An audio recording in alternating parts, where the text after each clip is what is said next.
Puluhan juta butir obat tramadol palsu telah disita aparat kepolisian.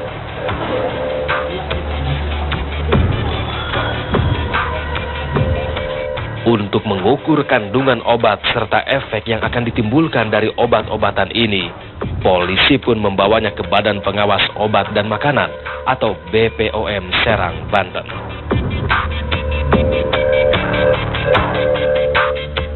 Tes secara manual dilakukan, mulai dari menggerus tramadol, uji kimia, hingga pengujian secara otomatis menggunakan mesin analisa dilakukan pihak BPOM.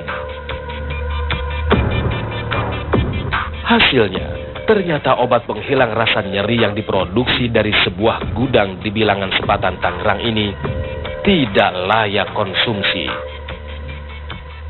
Kami bekerja sama dengan penyidik dari Polda Metro Jaya. Mereka menemukan adanya pabrik ilegal ya yang memproduksi tramadol. Terus kemudian kami bekerja sama, kami uji di laboratorium kami, dan hasilnya adalah memang tidak memenuhi syarat, ada tramadolnya tetapi tidak sesuai dengan persyaratan yang seharusnya gitu. Selain itu, jika mengkonsumsi tramadol tanpa pengawasan dokter dapat menyebabkan kematian. Dia harus pada dosis yang tepat baru dia punya fungsi. Kalau dia dosisnya kurang, dia tidak punya fungsi ya, tidak bisa menyembuhkan. Tapi kalau dia dosisnya berlebih, itu dia akan membahayakan kita, karena itu racun. Karena dia punya sifat penenang itu tadi, jadi orang bisa sampai menimbulkan kematian kalau mengkonsumsi berlebihan. Karenanya Rustiawati menyarankan agar masyarakat lebih baik membeli obat di apotik. Yang harus diwaspadai oleh masyarakat adalah yang pertama adalah membelilah di tempat yang legal.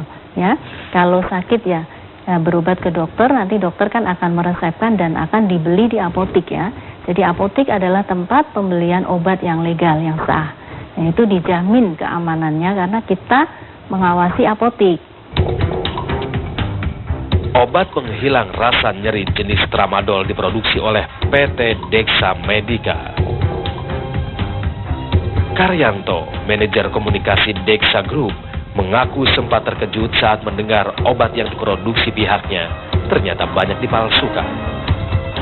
Dengan percetakan yang semakin canggih, mereka akan sangat mirip dalam memberikan kemasan. Jadi edukasi yang kita lakukan, kita tidak mungkin memberikan boxnya ini yang asli ini palsu, sangat susah. Karena percetakannya semakin canggih kan, tentunya kita akan sulit. Yang bisa dipastikan adalah belilah di jalur yang resmi. Karyanto juga menjelaskan, tramadol termasuk obat generik. Obat generik adalah obat yang tidak menggunakan merek dagang. Jadi menggunakan nama zat aslinya. Dan obat generik ini kebetulan yang terjadi di Tangerang ini adalah obat yang menggunakan resep dokter. Di dalam kemasan ini ada bondol warna merah. Sehingga kalau masyarakat mengetahui itu bondol warna merah di dalam kemasannya, itu harusnya membelinya di apotek maupun di instalasi rumah sakit. Sehingga dapat terhindar dari obat palsu. Tramadol tidak dijual secara bebas, harus menggunakan resep dokter. Untuk membuktikannya, kami pun mencoba membeli tramadol di sebuah apotek. Bisa dibantu, Mas? Mbak, saya mau cari obat tramadolnya ada. Ada resep dokternya nggak? Nggak ada, Mbak. Harus pakai resep, Mas. Boleh saya lihat contoh obatnya, Mbak? Nggak bisa, Mas. Obatnya obat keras, jadi nggak dipajang atau di display. Oh gitu, Mbak. Sudah, makasih ya. Sama-sama. Ternyata benar, kami tidak bisa mendapatkan obat yang dimaksud.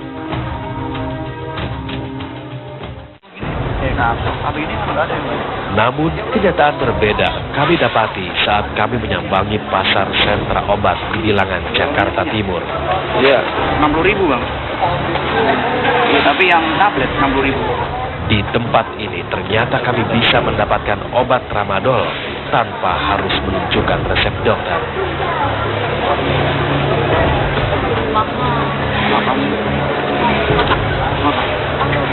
Ada barang?